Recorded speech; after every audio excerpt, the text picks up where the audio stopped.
സർക്കാർ ഉദ്യോഗസ്ഥന്മാർ വോട്ട് ചെയ്തോ? സർക്കാർ ഉദ്യോഗസ്ഥന്മാർ വോട്ട് ചെയ്യോ? പെൻഷൻകാർ വോട്ട് ചെയ്യോ? സർക്കാർ പെൻഷൻകാർ വോട്ട് ചെയ്യോ? വോട്ട് ചെയ്യില്ല. എന്തുകൊണ്ടാ?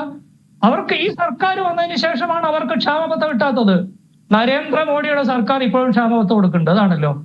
അപ്പൊ അവര് പോലും സർക്കാർ ജീവനക്കാരുടെയും മറ്റും ക്ഷാമബത്തകളൊക്കെ കൃത്യമായി വിതരണം ചെയ്യുന്നുണ്ട്. ഇവിടെ കൊടുക്കത്തില്ല. കൊടുക്കാതിരിക്കാൻ എന്നിട്ട് ഈ പറയുന്ന ഇവരുടെ അണികളെ, ഇവരുടെ സർവീസ് സംഘടനകളെ മുഴുവൻ ഉപയോഗിച്ചിട്ട് ഈ സർക്കാരിന്റെ തൊഴിലാളി വിരുദ്ധത ശരിയാണെന്ന് വാദിപ്പിക്കുക ചെയ്യുന്നത്.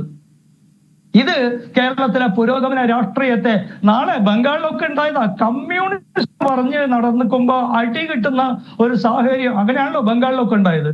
അടി കിട്ടുന്ന സാഹചര്യം വരും. കാരണം തൊഴിലാളി വർഗത്തിനെതിരാണ് എല്ലാ നിലപാടും. തൊഴിലാളി സംഘടനകളെ കൊണ്ട് പറയിപ്പിക്കും. പിന്നെ എങ്ങനെയാ ഇവർ തിരുത്തുക?